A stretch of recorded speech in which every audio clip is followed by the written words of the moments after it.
That's right, guys. Today I'll be playing with the new God King Darius. And I gotta say, besides the fact that this skin is amazing, and by the way, talking about skins, I did a 10 skin giveaway last month and I picked 10 winners. I'll put a video in the description where I showed you how I picked the winners, and I'll put the 10 winners in the comment. This month, I'm gonna ramp it up a little bit. I am gonna be giving away 15 skins, okay? 15 skins. All you gotta do to enter, put down a comment under this video. So in the beginning of the video, I'm gonna be talking about how to build Darius, and this is important. I really recommend you to stay because Darius got a big nerf. Darius is not as good anymore, so I really recommend you to stay during the build part. And of course, you can find timestamps in the description to skip to the gameplay immediately. So first, I'm going to talk about how to build Darius, and then during the gameplay, I'm going to talk about the nerf that he received because it changes his gameplay by a lot. So you're still supposed to go for a Trinity Force first. You know, this is still basically the item that you want to go for. You know, Sheen is going to be good, and yeah, you start with a Sheen, and let's take a look. Actually, a Phage could be better to start with now after the nerf. Because, why do you think? So, they nerfed his HP. They nerfed his base HP, which is a huge nerf in the early game. They removed like 40 HP from him. And as you can see, Phage gives 175 HP. So it could perhaps be worth it to take a Phage in the early game. If you feel like you're way too squishy, which you are by the way with the nerf, you can get a Phage instead of Sheen. So let me explain when you get which one. If you want damage, like if you still feel like you can win the matchup, get a Sheen. If you want to survive your lane, get a Phage. This one is going to be a little more survivability. Okay, after you finish your Trinity Force, you know, it depends on what boots you have to get. I never recommend you to get these boots anymore. Don't get Glutinous Greaves because Darius is squishy. You really need defense, so get Mercury's Threads or Plated Steel Caps. I almost always go for Mercury's Threads because, you know, if the enemies have stuns and things like that, it's very nice for Darius to have tenacity. As your second item, Starrock's Cage is really nice, especially after the nerf, because this item is going to give you a lot of health and a lot of damage, and the lifeline, you know, it's a very nice defensive item whilst also granting good offense. You know, it grants you base attack bonus damage. After these two items, it's situational. Do you need to be tanky? Get tanky items. So sometimes I get a Guardian Angel third item. Let me explain why I get a Guardian Angel. So Guardian Angel is good if you first of all need armor. Secondly, if you feel like you want to hard dive the enemy, get kills, and, you know, buy time for your team. And that last phrase was very important. Buy time for your team. So Guardian Angel is going to allow you to do that, to buy time, and it's going to give you damage and armor. You know, if you need all of those things, get a Guardian Angel. This one is also really nice, Spirit Visage. If the enemy has like a decent amount of ability power, or if your team has a lot of healing, like Sona, Janna, you know, if you have these champions in your team that can heal, or Soraka, get a Spirit Visage. Because first of all, it gives you ability haste, secondly, it gives you magic resist, it gives you bonus max health, better health regen. This is all things that Darius really needs now after the nerf, because they nerfed his health and his health regen. These are all things that got nerfed. Does the enemy have two crit champions? For example, Yasuo and Jinx. Like if the enemy has Yasuo mid lane and Jinx in the ADC role, you can choose to get a Randuin's Omen as your third item. Does the enemy have a lot of healing? What you can do if they have a lot of healing, let's say you get a Trinity Force, you can choose to go for this item, this one right here, Bramble Fast. So this one is obviously cheaper than a Thornmail. Don't finish up your Thornmail, just get a Trinity Force, and then here a Bramble Fast. And then after that you can get the Starrock's Cage. Only do this if the enemy has a lot of healing, and especially if the enemy took the green dragon, you know, the dragon that gives them a lot of healing. So if they did that, you can choose to get a Bramble Fast in the early game. Another item that you could potentially choose to get in the early game is, let me find it here, this one, Hex Drinker. These are all underrated things that I'm saying here to you. I don't want to give you obvious items to build, you know, I don't want to give you obvious tips. I want to give you these little secret tips, right? Like Hex Drinker, as look at the stats. 15 attack damage, 30 magic resist, and lifeline. When you get under 35% HP, you get a shield that grants you 150%. Well, you can absorb 150 magic damage. flat magic damage. So it doesn't scale into the late game. So obviously this is huge in the early game. So after you finish a Trinity Force, or maybe even before, you can choose to get this, the Hex Drinker. Don't finish the Maw of Marmortius, only get a Hex Drinker. And if you feel like you need the Maw of Marmortius, you can finish that item as your 4th or 5th item.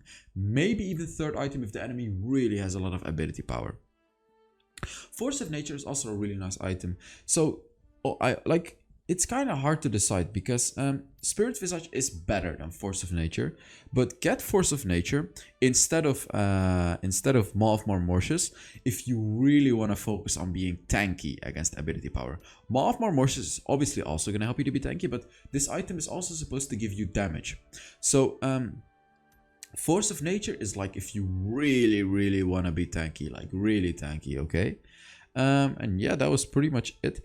I have experimented with some Fire Aegis too on Darius. However, I don't really like it a lot. I personally don't really feel like it works a lot because on Darius you really want to kind of burst down the enemy. You know, you hook them in, you do your combination. You don't want to be continuously on the enemy because they're gonna damage you a lot. So that's why I don't like some Fire Aegis on Darius. Okay, as your runes. So I used to always tell you to go for Conqueror. However, now I would definitely, suggest you to go for Fleet Footwork against rough matchups like Akali, potentially Fiora, Cannon. If you have a rough matchup after the nerfs of Darius, I definitely recommend you to go for Fleet Footwork because like now he's super squishy in the early game. So Fleet Footwork could help you get through that early game. As my second rune, I still always use Triumph, You can use Brutal, I don't like it. It's just Triumph saved me so many times in the game already. Like when you're doing a 1v9 game and you get kills on the enemies in team fights and you're super low, what Triumph is going to do, it's going to heal you 10% of your missing HP every time you get a kill or an assist. So this is obviously going to allow you to keep fighting and fighting and fighting. So that's why I always 100% of the times go for Triumph. As your third rune, you definitely have to go for Spirit Walker. If you don't go for Spirit Walker, you're gonna get absolutely demolished in the early game. Because Spirit Walker gives you flat 50 HP and 20 slow resistance. And it's incredibly important to get the 50 HP because, as I said, they nerfed Darius's HP. They took away like 40 of his HP. So you really need to go Spirit Walker. As your fourth rune, also you really need to go Sweet Tooth. As I said, Darius' early game is absolutely trash now. It's so hard to play him. And in today's video, I'm going to show you how to play him, right? So here I go for Barrier because, as I said, Darius is really weak in the early game. You can choose to go for Ignite if you really feel like you can win the matchup. But as I said, Darius is just, guys, he's so weak. So you really need a Barrier to survive the early game. Alright, let's get into the gameplay and watch the new God King skin. Alright, on to the gameplay. So, look at this skin. It's so cool. One second, I got a dry mouth, so just give me a second, guys. So, as I mentioned earlier, Darius is so squishy. And I made a tier list. Oh, my camera crashed. I made a tier list like 2 days ago where I put Darius in the S+ tier. However, after playing Darius for like 10 games, you guys are not gonna like what I'm gonna say here. Darius is not S+ tier. Darius is not even S tier. I would personally put Darius in the middle of the A tier. Horrible, isn't it? It's actually horrible. And the reason for that is just because you can't, like, the early game is so hard to play as a Darius now. And you really have to play him differently. And in today's video, I'm gonna tell you what you need to do different. Like, as you can see here, all I'm doing is just farming the minions. And a very important thing is, when you're playing against Diana, you don't want to stay next to your minions. Look, did you see how I just dodged her first ability? You don't want to stay next to your minions when you know she's gonna use her first ability, because obviously you're gonna take free damage. Here, see that? You know, I'm just barely dodging it. So, if this was the old Darius, I would have definitely hooked the Diana in and took a trade. But it's the new Darius, which is garbage Darius. And I already got ganked by the Lee Sin. What the hell? Let's take a look at this. He dives in. I take the heals. Oh, so close. He actually did kill me. But Lee Sin did lose jungle for that. And It's true that this was a good gank, it's true, but it's not the end of the world. Because I wasted a lot of time from them, and they're gonna have a rough time to push out my lane. And as you can see, you know, the Evelyn is putting pressure on them too. And my lane, look, I want you guys to take a look at how my lane is positioned right now as well. Take a look at this. Look, enemy lane is bigger than my lane. What's gonna happen? I can freeze it, and the enemy Diana is gonna lose a lot of farm. And obviously that's exactly what I'm doing. So again, you are weak early game. You want to play it safe. This is a good way to play it safe. I'm going to tell you the risks of freezing lane, however, because the thing with freezing lane is it can cost you the game. It can literally cost you the game. And I want to ask you guys to let me know in the comments why it can literally cost you the game. And I want you to think carefully about this one. Like, look at this. Why could this possibly cost me the game, what I'm doing here? Possibly, right? If I'm not doing it carefully. I really want you guys to let me know in the comments. And I'm gonna tell you in like 15 seconds. So, oh, look at this. Ooh, this is also why you run Triumph, guys. This is why you run Triumph. The Triumph just saved my...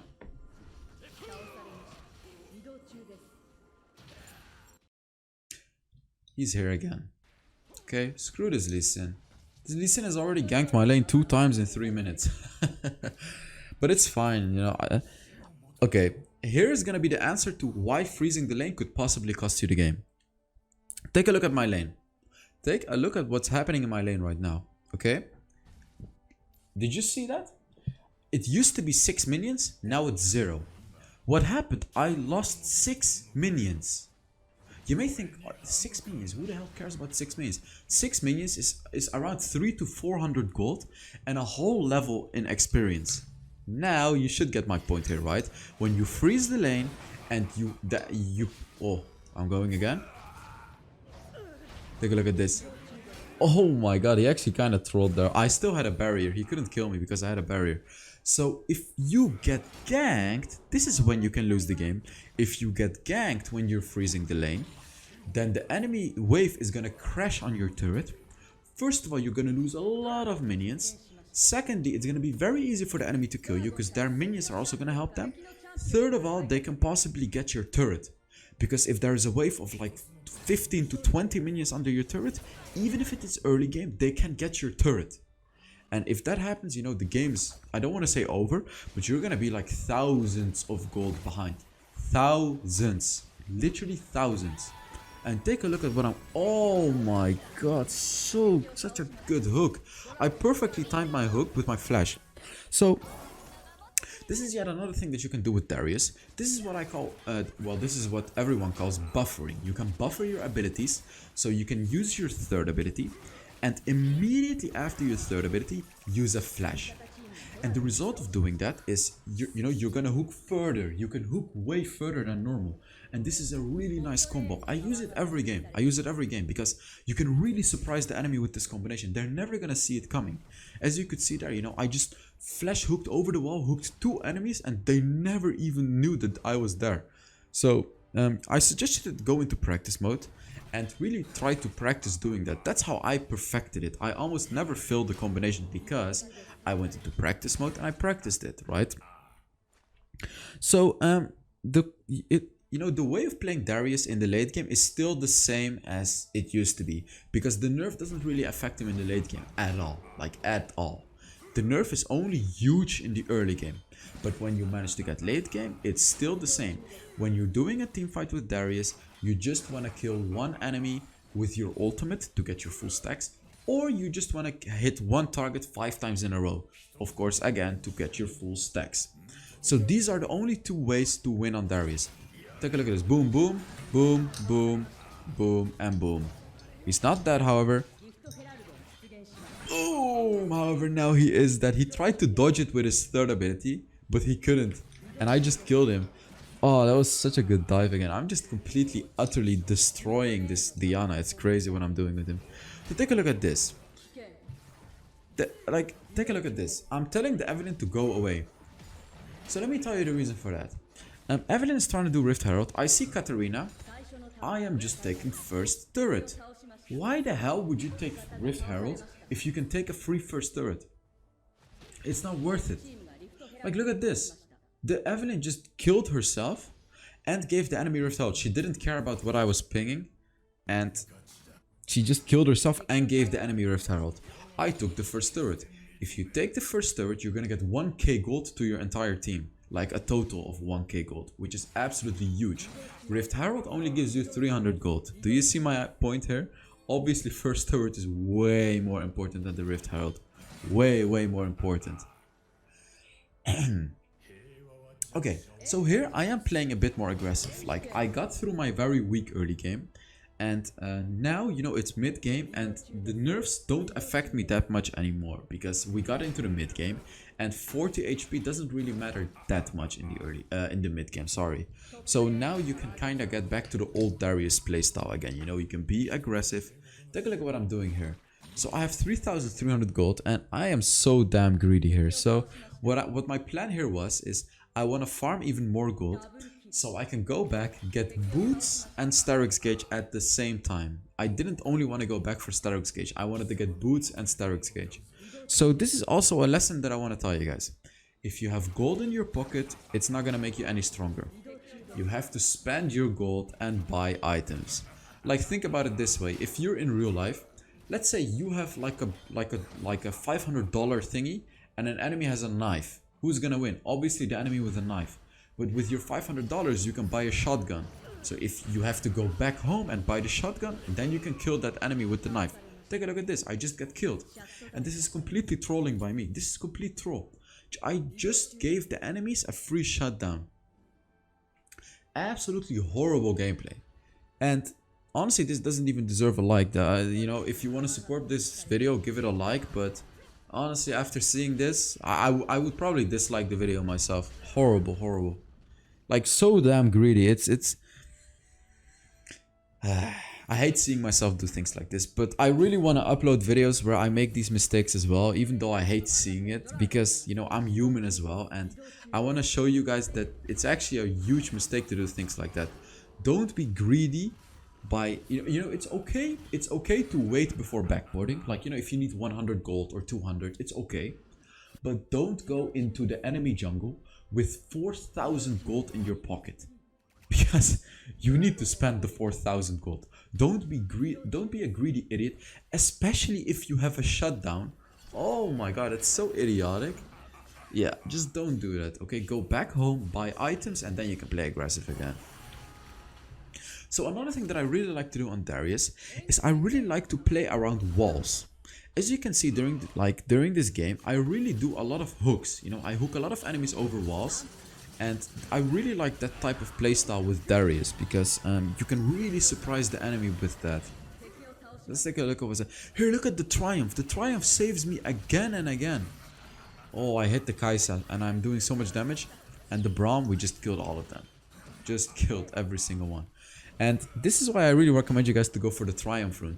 Triumph has already saved me 2 times in this game. It's crazy how good this rune is. So definitely always go for Triumph on Darius. Always. This is a HellsDevil guarantee. You should always go for Triumph on Darius. Always. It's really strong. So in this game, I actually chose to go... Wait, what? Yeah, oh yeah, I chose to go for Protobelt.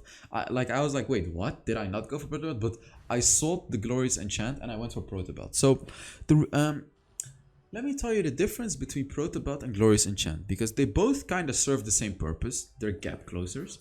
But Glorious Enchant is often going to be better than Protobelt, because Glorious Enchant is going to allow you to catch up to an enemy from very far away. You know, you become super fast and you can catch them up from far away. However, what Protobelt is going to do, it's going to give you a surprise factor. You can surprise the enemy really fast with the Protobelt. And in this game, I wanted the surprise factor. Like, look at this. Boom. This is what I want to do. Boom, boom, boom, boom, and boom. If I had the Glorious Enchant, it would have taken me a little longer to reach him, which would result into the Diana being under her turret, which might not have allowed me to kill her, right? I just want to be able to hard burst the enemies. And the way that you can decide which one is the best is think. Do I want to chase the enemy for a long time? Do I really want to catch up to an enemy from far away? Or do I just wanna get out of a bush and burst them down? Or do I just really wanna surprise them? So if you wanna chase them down, get Glorious Enchant. If you wanna surprise them fast, get Protobelt Enchant. That's kind of how you can decide which one to get. And here I was getting a little tilted because I kept pinging Baron, Baron, Baron, Baron, but look at my team. It's as if they're blind. It's as if they can't even watch with their eyes. Like, I'm pinging 20 million times to go for Baron, but they just don't care. In a situation like this, go for Baron. Like, we have killed 3 enemies and we're not going for the stupid Baron. You know, if you don't do this, you're taking risks, because if the enemy actually makes a good play, they can kill all of you. They're gonna get massive shutdowns and then the enemy is gonna get Baron. Why the hell would you risk something stupid like that? Like, take a look at this. We're all super low now because of these stupid idiotic plays that we did earlier, you know? Because we didn't want to go to Baron earlier. It was very risky to do the Baron here because we're all at 30% HP. If they actually chose to dive us at some point, they could have killed us all and get the Baron, right? So, you know, it's a really bad idea to do that. Oh, during the build part, I actually forgot to talk about Blade of the Rune King. Blade of the Rune King is also a good item on Darius. I actually forgot, so I'm gonna explain to you now why. Get Blade of the Rune King if you want more damage. Actually, there are several reasons to get it. First reason, damage. If you want damage, get Blade of the Rune King. This is the best damage item after Trinity Force and Starrock's Gauge on Darius. You can get this if you feel like Starrock's Gauge and Trinity Force already make you tanky enough. This is not gonna happen often. I almost never get Blade of the Rune King third item, only if I want more damage. Especially if you're snowballing, Blade of the Rune King can be really nice because the bonus attack speed is gonna allow you to stack up your ultimate really fast. Take a look at this. This is like a pentakill moment on Darius. However, I completely screwed it up. Yeah, I failed my ultimate reset and so tilting. Look at this. Look at how long I'm tanking the turret too. Okay, so another good reason to take Blade of the Rune King is against tanks. If you're playing against a full armor Malphite, I recommend you to get Blade of the Rune King as your 4th item, because you're likely gonna have to be tanky yourself, so you build a tank item as your 3rd item, but as your 4th item you go Blade of the Rune King. Because Blade of the Rune King is gonna allow you to deal 9% of the enemy Malphite's HP, his current HP, every single basic attack. So regardless of how much armor he has, you're still gonna be able to get him very low. And of course, you know, if you get your stacks, your ultimate is gonna do huge damage, allowing you to finish him off a little easier. So those are the only 2 reasons you should get, 3 reasons you should get Blade of the Rune King. So I really hope you guys enjoyed this skin and the gameplay. And remember, 15 skins this month. In the month of May, I'm giving away 15 skins. So yeah, thank you guys very much for watching, and I will see you all in the next Wild Rift video. Bye bye.